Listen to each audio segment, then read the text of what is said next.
할렐루야. 오늘도 좋은 날이며 또 우리 좋으신 우리 주님과 함께하는 동행하는 복된 날입니다. 우리 믿음의 삶을 이렇게 사노라 보면 우리 믿음과 행함, 믿음과 행위 이런 주제에 늘 좀 민감한 그런 고민이 있을 때가 많습니다.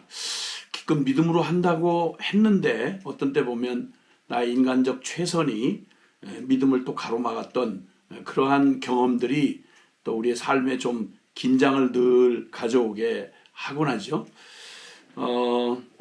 정말 그 믿음의 조상 아브라함 그러면 믿음의 삶을 살아가는 우리의 인생 여정에서 늘 우리가 방향의 지표를 삼기에 아주 좋은 예가 되는 역사적 실예를 우리의 조상 아브라함의 그 순종의 삶을 통해서 우리에게 또 보여주고 계십니다. 아브라함도 역시 사람이기에 우리가 동일한 고민이 있었죠. 하나님의 그 약속을 주님이 주셨을 때 그 약속 자체가 처음 그 창세기 12장 1절에서 3절에 주신 약속은 인간 중심의 그런 하나님 없이 내 최선으로 살아가던 삶에서 이제는 끝내고 이제 살아계신 하나님과 함께 동행하며 이제는 오직 믿음으로 사는 삶을 살으라고 초청을 하시면서 하나님의 그 하늘의 부르심을 주실 때 인간 최선으로는 도저히 이룰 수 없는 하나님 수준의 약속을 주셨습니다. 그것은 내가 너로 큰 민족을 이루게 해주겠고 그리고 그 민족은 그냥 보통 숫자만 채워진 땅을 차지한 나라가 아니라 온 세상 열방을 구원하시는 하나님의 그 영원한 구원의 역사를 이루어가는 특별한 소명을 가진 그러한 그 나라가 될 것이다. 한 개인에게 나라를 세워 주겠다는 말도 그건 불가능한 일이고요. 큰 민족을 이루어 주겠다는 말도, 그리고 그 민족과 나라가 온 세상 나름대로 존재하는 이 세상의 크고 작은 모든 나라들의 그런 하나님의 이 하늘에 속한 구원을 베풀어주는 이 위대한 사명을 가진 선민이 되게 하겠다. 하나님의 부름받은 나라가 되게, 제사장 나라가 되게 하겠다라는 약속 자체가 인간의 최선으로 도달할 수가 없는 그런 하나님 수준의 부르심이었죠. 자, 그런데 그 부르심을 받고 그 참 믿음의 위대한 걸음을 출발해서 본토 친척 아비의 집을 떠나서 출발을 했지만 삶은 녹록하지 않았습니다. 다가오는 모든 상황들은 아찔아찔했죠. 그럴 때마다 그의 연약함도 분명 사실이고 인간적 그러한 그 한계가 분명히 드러나지만 그러나 그것은 아브라함의 한계를 보여주기 위한 것이 아니라 그 모든 이 불가능과 인간의 한계를 넘어서 하나님 그분은 전능하신 살아계신 하나님이시며 그분의 약속을 온전히 그분의 그 주권과 능력으로 이루어 가신다는 것을 역력히 보여주셨습니다. 큰 경험을 하게 되죠. 그러니까 오직 그에게 필요했던 것은 하나님이 그가 어떠한 자, 질그릇이며 또 연약한 인간이라는 걸 아시는 주님께서 그 거룩한 부르심, 위대한 부르심을 이루어 가실 때에는 너의 인간적 최선이나 가능성이 아니라 오직 살아계신 하나님을 믿고 그 약속의 말씀을 따라 순종하는 오직 순전한 믿음만이 너에게 필요하다. 너는 오직 의인은 믿음으로 말미암아 살리라 라고 하신 그 말씀을 생생하게 확증시켜 주시고 보여주시고 증거를 세워주셨습니다. 자, 그런데 창세기 15장에 가면 그때 하나님께서 다시 그 약속을 재확인해 주시면서 커다란 또 이 사건 뒤에 위축돼 있을 여러 가지 두려움에 압박을 느끼고 있을 아브라함에게 나타나셔서 나는 너의 지극히 큰 상급이며 너의 방패이다. 나는 너의 기업이 되줄 거다. 그리고 너의 상급이고 너를 보호해주는 방패가 되줄 거다. 하나님 내가. 하나님의 그 하늘에 속한 그 인간의 최선 수준으로는 불가능한 하나님의 전능과 그분 살아계신 하나님만이 이루실 수 있는 그 부르심을 이루어가는 일은 너의 책임이 아니라 나의 책임이고 너의 능력이 아니라 나의 능력이야. 그러므로 내가 너에게 너의 상급이 되어주고 너의 방패가 되어주마. 이렇게 다시 재약속을 해주셨습니다. 참 큰 믿음의 걸음을 출발했지만 가는 과정이 또 이게 예사롭지 않아서 가다 보면 우리 인간의 마음이 아침 저녁으로도 흔들리잖아요. 역시 아브라함도 역시 사람이었습니다. 자, 나이는 점점 먹어가고 주님이 약속해 주신 자녀는 생산되지 않고, 그러니까 마음 가운데 슬그머니 이런 생각이 났습니다. 그래, 난 믿음으로 하나님 앞에 사는 거지. 그러나 현실은 또 현실이야. 아직까지 아브라함과 그 아내 사례를 통해서 어떤 기미도 보이지 않고 나이는 벌써 75살에 출발해서 10여 년 세월이 벌써 훌쩍 지나갔습니다. 이제는 가능성은 점점 멀어지고 이제 마지막 가능성마저 육체적인 기대를 가질 수 없는 늙은 몸이 되어가는 것이었죠. 다급해졌습니다. 그래서 그는 슬그머니 타협을 선택합니다. 즉 최선을 선택한 거죠. 안 믿는다는 말 아닙니다. 살아계신 하나님 그 약속 믿고 여기까지 따라왔죠. 그런데 그 약속을 성취해 가시는 과정에 현실을 맞부딪힐 때마다 그의 마음 가운데 이 도저히 계산이 안 나오고 가능성은 보이지 않는 순간, 야, 마지막고 이 가능성마저 사라져가면 그나마 더 늙으면 불가능하다라고 하는 다급하고 초조한 마음이 생기자 타협이라고 하는 최선책을 그 선택을 합니다. 그리고는 그의 종들 중에 다메섹 사람 엘리에셀이라고 하는 사람을 양자로 하겠다.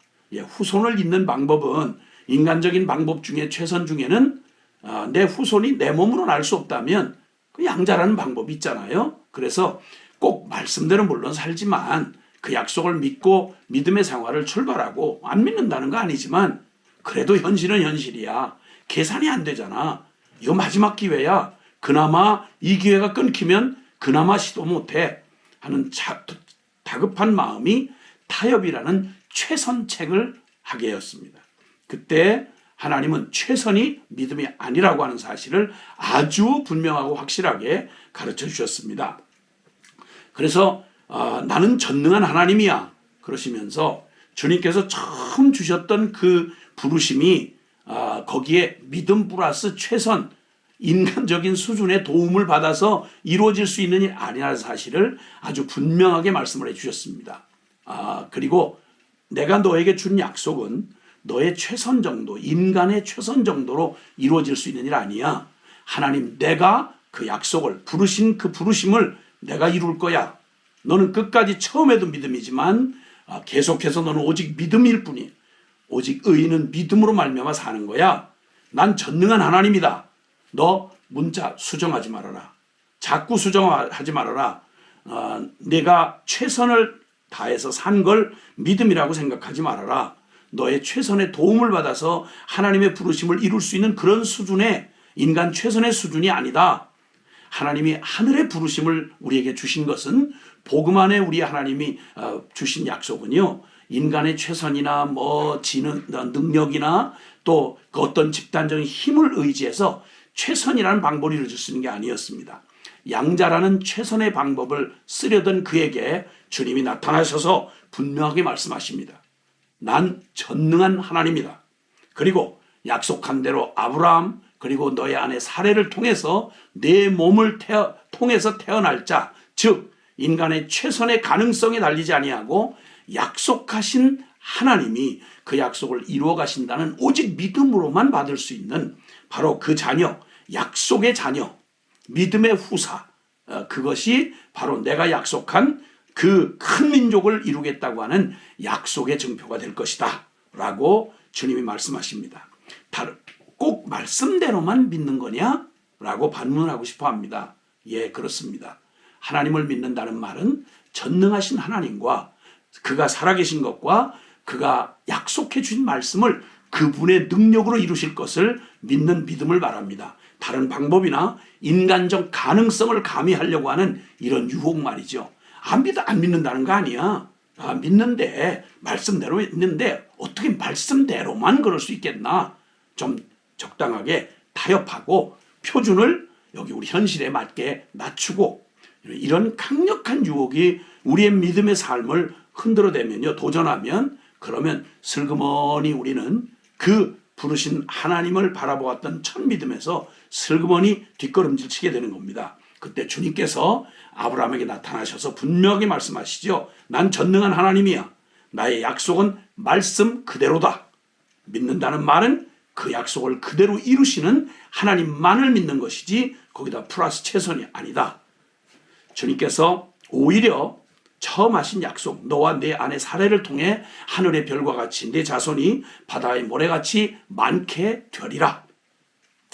그러니까 하나님을 하나님으로 믿고 그의 약속을, 하나님이 그 약속을 반드시 그분의 능력으로 지켜 이루어 주신다는 말을 그 내용 그대로 믿으라. 하나님이 친히 하신다 라고 하는 말씀이었습니다.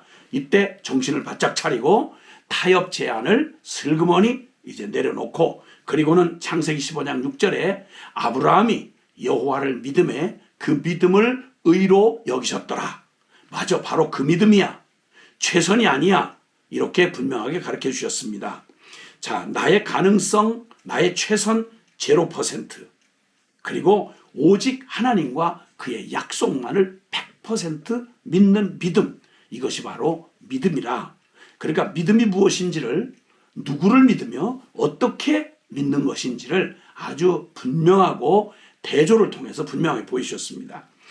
그래서 로마서 4장 17절도 아브라함의 믿음은 그가 믿은 바 하나님은 죽은 자를 다시 살리시며 없는 것을 있는 것 같이 불러내시는 하나님. 그래서 아브라함은 바랄 수 없는 중에, 인간 최선으로는 바랄 수 없는 중에 하나님이시기에 그래서 믿는 믿음, 그 믿음을, 순전한 그 믿음을 믿었다라고 그렇게 말씀해 주고 계세요. 창세기 16장에는 자, 이때 전후인지 알 수 없겠으나 이때 이 최선, 인간적인 최선이, 인간의 행위가 믿음이 아니라는 걸 아주 강력하게 대조 사건을 통해서 경험케 해주시는 사건이 일어납니다. 그것은 아브라함과 사레가 최선책을 선택하는데요. 아까는 좀 타협을 하려고 했었다면 이번에는 아예 행동으로 옮겨서 인간적인 수준으로, 사레가 도저히 내 남편마저 이제 늙으면 그마저 가능성이 없어질 것이다 라고 생각해가지고는 사레는 자기 부인의 권리를 포기했습니다. 하나님의 약속을 이루기 위해서 인간적 최선으로 선택한 게 바로 사레가 할 수 있는 부인의 권리를 포기하고 자기 몸종 하갈을 아브라함에게 내어줍니다. 그리고 인간적, 육체적 그런 마지막 가능성을 통해서 자손을 이어보겠다, 그런 말이죠. 그리고 아브라함도 역시 같이 동의를 했습니다. 자, 아브라함과 사레의 이 최선책, 하나님의 약속, 너무 수준 높은 하나님 수준의 이 약속을 이루어지기에는 불가능해요. 왜냐하면 늙었기 때문에요. 10년, 11년이 지난 바로 그때였거든요. 그러니까 하나님의 약속 플러스 인간 수준의 최선, 이것을 합쳐서 얻은 게 바로 하갈을 통해서 이스마엘을 얻게 됩니다. 육체적인 그러한 그 믿음이 아닌 육적이고 인간적 최선이 얻은 것은 얻긴 얻었어요. 왜? 자연 법칙을 따라 한 거니까요. 그래서 얻긴 얻었는데 육적일 뿐인 것입니다. 믿음이 아닌 육적과 육적 인간적 최선이 얻은 것은 육적인 결과일 뿐이죠. 그래서 아이를 낳습니다. 이스마엘을 낳았어요. 창세기 16장 10절은 이스마엘을 주시겠다고 하나님이 그 하갈에게 말씀해 주십니다. 내가 아들을 낳을 것이고 그 아들을 인하여 큰 민족 번성하게 될 것이다. 하나님이 들으셨어요. 그런데 그는 육적인 그 이스마엘은 12절에 들나귀 같이 되리라. 그는 들나귀 같이 돼서 육적 본성으로 살아가며 형제를 치고, 그리고 형제는 그를 치고, 그렇게 해서 결국 치고 싸우고 그렇게 살아가는 육적 삶, 그 삶을 살아가게 될 것이다. 자, 여러분, 우리 영과 육의 차이를 우리가 보게 됩니다. 육적인 삶은요, 그냥 우리의 최선, 인간적인 최선과 육적인 노력으로 일편 경험하고 그 자연 법칙을 따라서 결과를 얻을 수 있습니다. 그러나 육으로 난 것은 육일 뿐입니다. 하나님 수준의 부르심에 합당한 그 일을 얻는 것은 영에 속한, 영이신 하나님을 따라서 그 하나님의 약속을 성취하는 건 인간 최선이 섞여서 될 일이 아닙니다. 오직 하나님을 하나님으로 믿는 믿음입니다. 그래서 그의 약속을 말씀 그대로 믿는 그 일은 영에 속한 일입니다.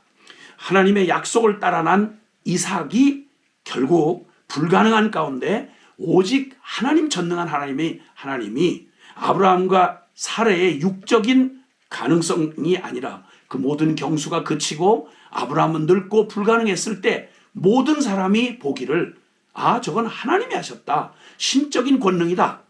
저건 영에 속한 일이다. 이렇게 말할 수밖에 없는 이삭을 따라 난 그 자식이어야 약속을 따라 난 자식이어야 믿음의 후손이고 영의 후손인 것입니다. 믿음의 이삭은 약속을 따라 난 믿음의 후손이었으나 그러나 육신의 최선을 따라 육으로 난 자연 법칙을 따라 난 것은 바로 이스마엘이었습니다. 하나님의 이 놀라운 인류 구원의 후사는요, 하나님의 자녀, 인류 구원의 후사는 육적 이스라엘이 아닌 영적 이스라엘이어야 합니다. 아브라함의 자녀지만 다 똑같지 않습니다. 육적인 혈통만을 이어받았다면 인간 최선으로 이루어지는 것은 육적 이스라엘이고, 하나님의 약속을 따라 아브라함과 같이 동일한 믿음, 내가 이루어질 수 있는 게 아니라 오직 하나님만이 이루실 있는 걸 믿는 순전한 믿음만이, 그래서 믿음과 최선은 반대편에 있습니다. 여러분, 비슷한 거 아닙니다.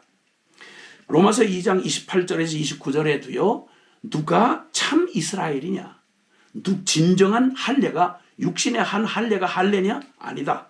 육신적인 혈통을 따라 난 이스라엘이 아니며 몸의 할례를 받은 육신의 할례가 아니다. 이면적 이스라엘이요 영으로 마음의 할례를 한 할례가 진정한 할례다. 이렇게 말씀합니다.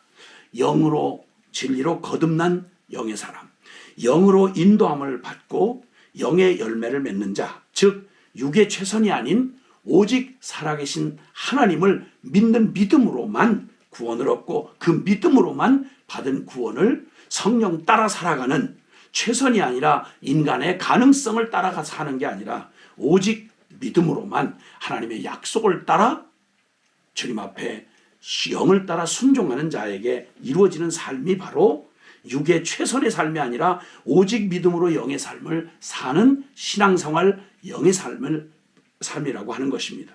나 죽고 예수 그리스도의 생명으로 사는 자.